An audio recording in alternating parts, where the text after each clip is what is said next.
días. Bienvenidos al curso de ciberseguridad del posgrado en Ingeniería para la Innovación Tecnológica. El tema de hoy es seguridad de software, corresponde a la continuación del capítulo 11 del libro Computer Security de Stallings and Brown. 11.4. Interactuar con el sistema operativo y otros programas. El tercer componente de nuestro modelo de programas informáticos es que se ejecuta en un sistema informático bajo el control de un sistema operativo. Este aspecto de un programa informático a menudo no se enfatiza en cursos de programación introductoria. Sin embargo, desde la perspectiva de escribir software seguro es fundamental. Excepto las aplicaciones integradas dedicadas, en general los programas no se ejecutan de forma aislada en la mayoría de los sistemas informáticos.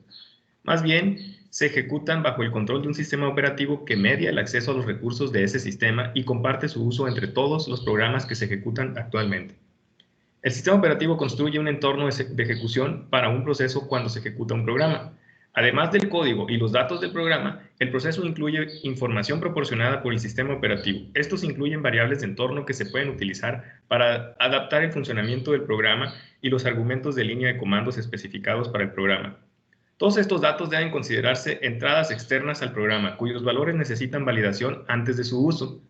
Por lo general, estos sistemas tienen un concepto de varios usuarios en el sistema. Los recursos, como archivos y dispositivos, son propiedad de un usuario y tienen permisos que conceden acceso con varios derechos a diferentes categorías de usuarios. Desde la perspectiva de la seguridad del software, los programas necesitan acceso a los diversos recursos, como archivos y dispositivos que utilizan. A menos que se conceda el acceso adecuado, estos programas probablemente fallarán. Sin embargo, los niveles excesivos de acceso también son peligrosos, ya que cualquier error en el programa podría entonces potencialmente comprometer más del sistema. También hay preocupaciones cuando varios programas acceden a recursos compartidos, como un archivo en común. Se trata de una generalización del problema de la administración del acceso a la memoria compartida y se aplican muchas de las mismas preocupaciones y se necesitan mecanismos de sincronización adecuados. Las variables de entorno son una colección de valores de cadena heredados por cada proceso de su elemento primario, lo que puede afectar a la forma en que se comporta un proceso en ejecución. El sistema operativo los incluye en la memoria de los procesos cuando se construye. De forma predeterminada son una copia de las variables de entorno del elemento primario. Sin embargo, la solicitud para ejecutar un nuevo programa puede especificar una nueva colección de valores que se usarán en su lugar.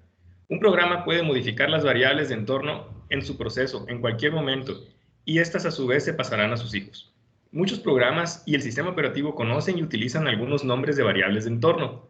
Otros pueden ser personalizados para un programa específico. Las variables de entorno se utilizan en una amplia variedad de sistemas operativos, incluidas todas las variantes de Unix, Sistema 2 y Microsoft Windows, entre otros. Las variables de entorno conocidas incluyen la variable path, que especifica el conjunto de directorios para buscar cualquier comando determinado. IFS, que especifica los límites de la palabra de un script de shell, y LD Library Path, que especifica la lista de directorios para buscar bibliotecas cargables dinámicamente. Todos estos han sido utilizados para atacar programas. La preocupación de seguridad para un programa es que estos proporcionan otra ruta para que los datos que no son de confianza ingresen a un programa y por lo tanto deben ser validados. El uso más común de estas variables en un ataque es por un usuario local en algún sistema que intenta obtener mayores privilegios del sistema. El objetivo es subvertir un programa que concede privilegios de superusuario o administrador, coaccionándolo para ejecutar código de la selección de atacantes con estos privilegios más altos. Algunos de los primeros ataques mediante variables de entorno tenían como destino scripts de shell que se ejecutaban con los privilegios de su propietario, en lugar del usuario que los ejecutaba. Generalmente se reconoce que escribir scripts de shell seguros y privilegiados es muy difícil, por lo tanto su uso está fuertemente desalentado.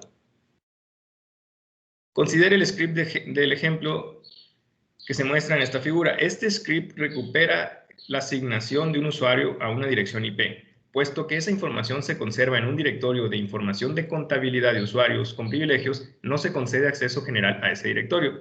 En su lugar, el script se ejecuta con los privilegios de su propietario, que tiene acceso al directorio correspondiente. Este tipo de script de utilidad simple es muy común en muchos sistemas, sin embargo contiene una serie de defectos graves.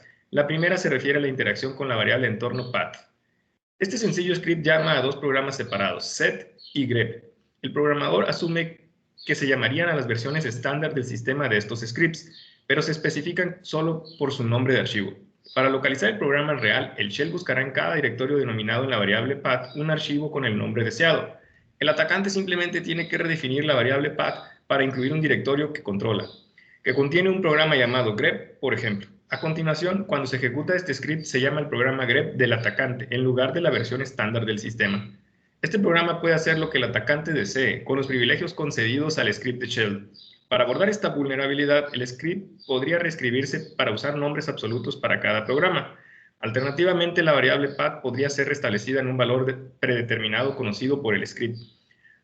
Como se muestra en la figura B, es decir, en la figura inferior, desafortunadamente esta versión del script sigue siendo vulnerable, esta vez debido a la variable IFC. Esto se utiliza para separar las palabras que forman una línea de comandos. Considere el efecto de usar el carácter igual que. A continuación, la asignación de un nuevo valor a la variable path ahora se interpreta como un comando para ejecutar el programa path con la lista de directorios como argumento. Si el atacante también ha cambiado la variable path para incluir un directorio con un programa de ataque path, se ejecutará cuando se ejecute el script. Es esencialmente imposible prevenir esta forma de ataque de un script proyectil. Incluso si un programa compilado se ejecuta con privilegios elevados, puede seguir siendo vulnerable a los ataques mediante variables de entorno. Si este programa ejecuta otro programa dependiendo del comando utilizado para ello, la variable path todavía se puede utilizar para localizarlo. Por lo tanto, cualquier programa de este tipo debe restablecer esto a los valores seguros conocidos. Esto al menos se puede hacer de forma segura. Sin embargo, hay otras vulnerabilidades. Esencialmente, todos los programas de los sistemas informáticos modernos utilizan la funcionalidad proporcionada por las rutinas de biblioteca estándar. Un programa ejecutable vinculado dinámicamente no incluye el código para bibliotecas comunes, sino que tiene una tabla de nombres y punteros a todas las funciones que necesita usar. Cuando el programa se carga en un proceso, esta tabla se resuelve para hacer referencia a una sola copia de cualquier biblioteca, compartida por todos los procesos que lo necesiten en el sistema. Sin embargo, hay razones por las que diferentes programas pueden necesitar diferentes versiones de bibliotecas con el mismo nombre. Por lo tanto, normalmente hay una manera de especificar una lista de directorios para buscar bibliotecas cargadas dinámicamente. En muchos sistemas Unix, esta variable de entorno, LD Library Path, su uso proporciona un grado de flexibilidad con el uso de bibliotecas dinámicas, pero de nuevo, también introduce un posible mecanismo de ataque. El atacante construye una versión personalizada de una biblioteca común, colocando el código de ataque deseado en una función que se sabe que usará algún programa de destino, vinculado dinámicamente. A continuación, estableciendo la variable LD_LibraryPath para hacer una copia de la biblioteca primero, cuando se ejecuta el programa de destino y llama a la función conocida, el código de atacantes se ejecuta con los privilegios del programa de destino. Para evitar este tipo de ataque, se puede utilizar un ejecutable vinculado estáticamente a un costo en la eficiencia de memoria. Como alternativa, de nuevo, algunos sistemas operativos modernos bloquean el uso de esta variable de entorno cuando el programa ejecutado se ejecuta con diferentes privilegios. La consecuencia de muchos defectos del programa que discutimos es que el atacante es capaz de ejecutar código con los privilegios y derechos de acceso del programa o servicio comprometido. Si estos privilegios son mayores que los disponibles para el atacante, esto da como resultado una escalada de privilegios, una etapa importante en el proceso de ataque general. El uso de los niveles más altos de privilegio puede permitir al atacante realizar cambios en el sistema, lo que garantiza el uso futuro de estas mayores capacidades. Esto sugiere firmemente que los programas deben ejecutarse con la menor cantidad de privilegios necesarios para completar su función, lo que se conoce como el principio de menor privilegio, y es ampliamente reconocido como una característica deseable en un programa seguro. Siempre que se ejecute un programa con privilegios, se debe tener cuidado de determinar cuidadosamente los privilegios de usuario y grupos adecuados necesarios. Una decisión clave implica si conceder privilegios de usuario o simplemente grupos adicionales. Cuando proceda, generalmente se prefiere este último. Otra preocupación es garantizar que cualquier programa con privilegios pueda modificar solo archivos y directorios necesarios. Una deficiencia común que se encuentra con muchos programas privilegiados es que tienen la propiedad de todos los archivos y directorios asociados. Si el programa se ve comprometido, el atacante tiene un mayor margen para modificar y dañar el sistema. Esto viola el principio de privilegio menor. Se necesita cuidado para asignar las propiedades correctas de archivos y grupos a los archivos y directorios administrados por programas con privilegios. Los problemas con esto pueden manifestarse especialmente cuando un programa se mueve de un sistema informático a otro o cuando hay una actualización importante del sistema operativo. Las mayores preocupaciones con programas con privilegios se producen cuando se ejecutan con privilegios de root o administrador. Estos proporcionan niveles muy altos de acceso y control al sistema. Adquirir tales privilegios suele ser el objetivo principal de un atacante en cualquier sistema. Por lo tanto, cualquier programa privilegiado de este tipo es un objetivo clave. El principio de privilegio mínimo indica que tal acceso corto se concede tan raramente y tan brevemente como sea posible. Lamentablemente, debido al diseño de los sistemas operativos y a la necesidad de restringir el acceso a los recursos subyacentes del sistema, existen circunstancias en las que se debe conceder dicho acceso. Ejemplos clásicos incluyen los programas utilizados para permitir que un usuario inicie sesión o para cambiar contraseñas en un sistema, que solo son accesibles para el usuario raíz o root. Otro ejemplo común son los servidores de red que necesitan enlazarse a un puerto de servicio con privilegios. Tradicionalmente, estos programas de servidor se ejecutan con privilegios root durante todo el tiempo que se estaban ejecutando, pero solo necesitan privilegios root para enlazar inicialmente al puerto privilegiado deseado. Una vez hecho esto, podrían reducir sus privilegios de usuario a los de otro usuario especial del sistema.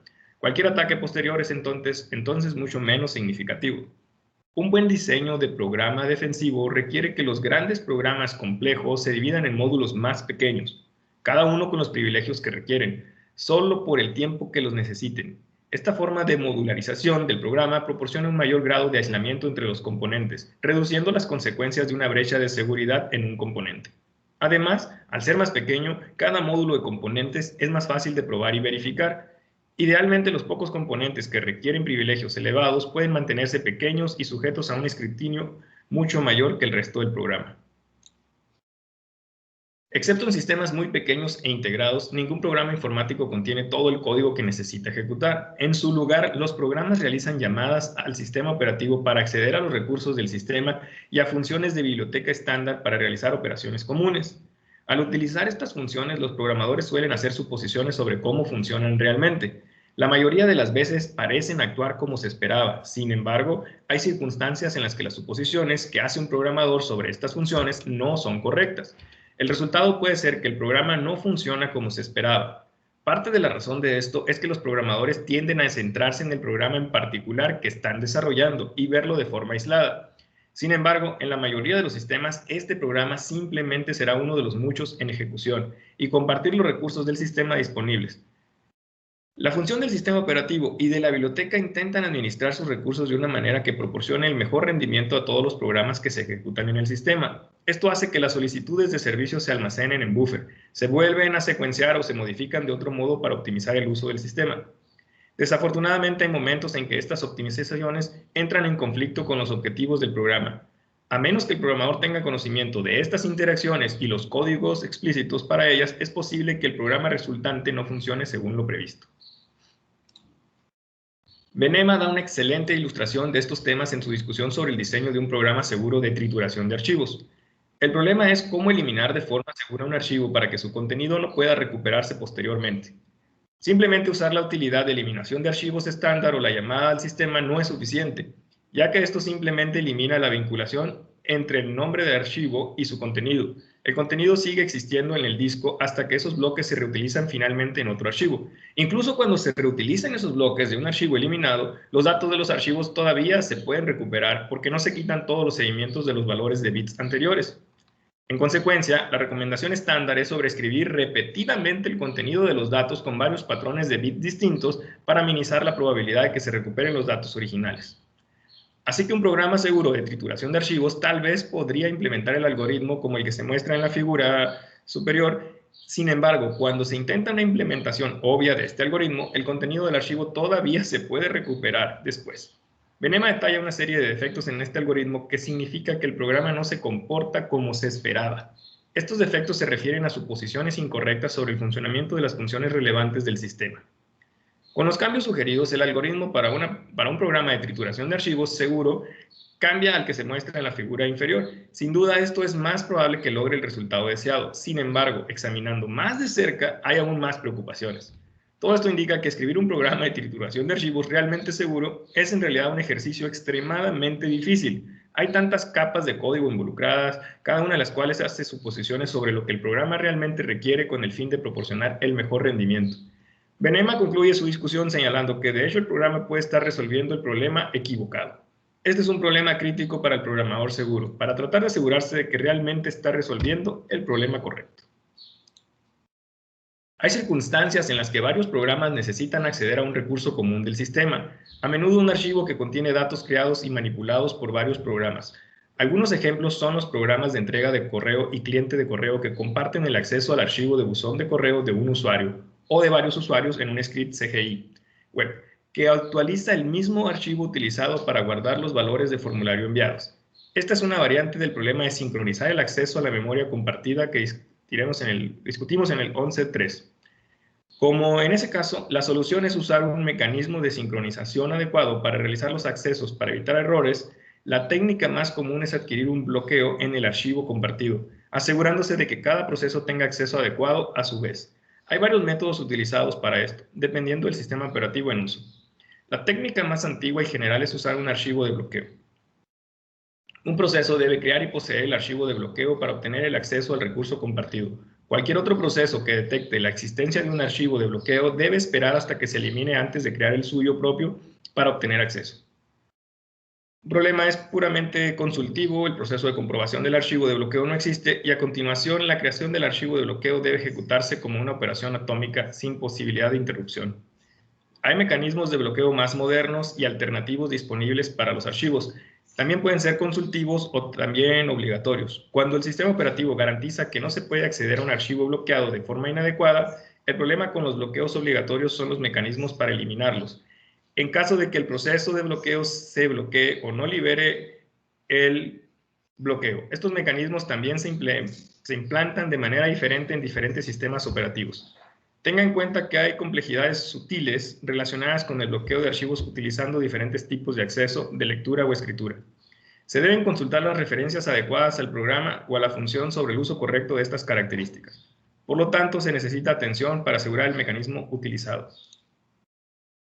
Muchos programas necesitan almacenar una copia temporal de los datos mientras los procesan. Un archivo temporal se utiliza comúnmente para este propósito. La mayoría de los sistemas operativos proporcionan ubicaciones conocidas para colocar archivos temporales y funciones estándar para nombrarlos y crearlos. El problema crítico con los archivos temporales es que son únicos y no son a los que acceden en otros procesos. En cierto sentido, este es el problema opuesto a la administración del acceso a un archivo compartido. La técnica más común para construir un nombre de archivo temporal es incluir un valor como el identificador de proceso. Como cada proceso tiene su propio identificador distinto, esto debe garantizar un nombre único. El programa generalmente comprueba para asegurarse de que el archivo aún no existe. Tal vez dejado de un bloqueo de un programa anterior y luego crea el archivo. Este enfoque es suficiente desde la perspectiva de la fiabilidad, pero no con respecto a la seguridad.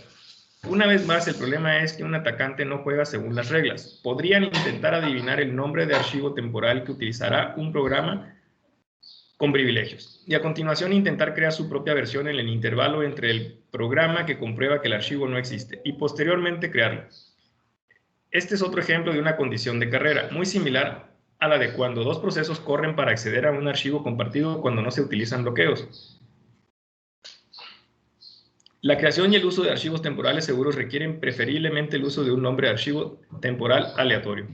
La creación de este archivo debe realizarse utilizando un sistema atómico primitivo, como se hace con la creación de un archivo de bloqueo. La función en C estándar, mks-stem, es adecuada. Sin embargo, las funciones más antiguas, tmp-file o tmp-nam y temp-nam, son todas inseguras a menos que se utilicen con cuidado. También es importante que se dé el acceso mínimo a este archivo. Cuando el archivo se crea en un directorio temporal compartido, los permisos de acceso deben especificar que solo el propietario del archivo temporal o los administradores del sistema deben poder quitarlo.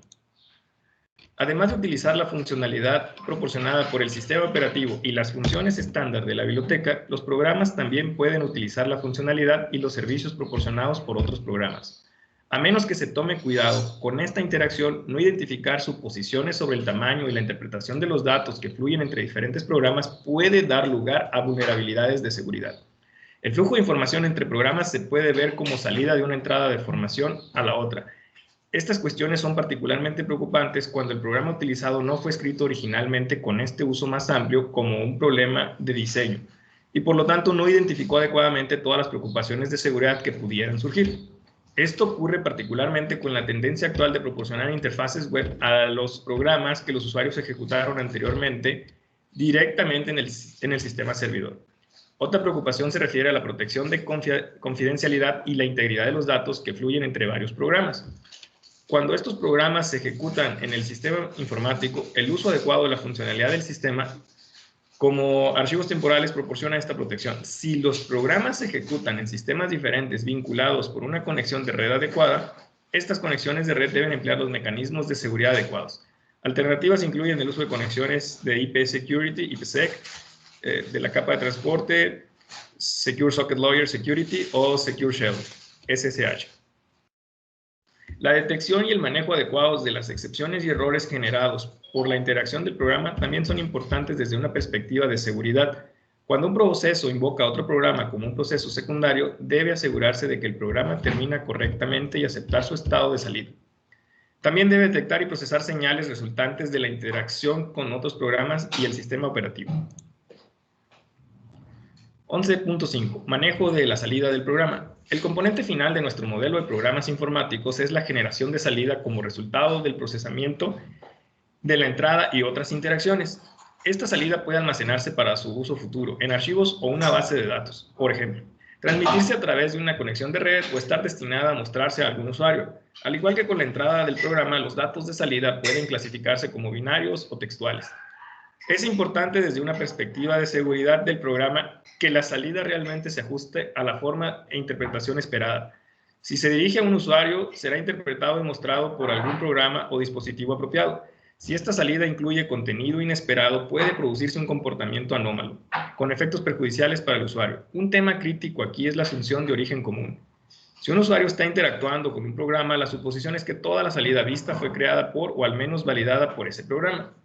Considere los ejemplos detallados en el texto. Secuencias de escape, BT100, secuestro de sesión de ventana y ataques del libro de visitas XSS. Otro problema aquí es que diferentes conjuntos de caracteres permiten diferentes codificaciones de metacaracteres, que pueden cambiar la interpretación de lo que es una salida válida. Si el programa o dispositivo de visualización no es consciente de la codificación específica utilizada, podría suponer una suposición diferente al programa, posiblemente subvirtiendo el filtrado. Por lo tanto, es importante que el programa especifique explícitamente la codificación siempre que sea posible.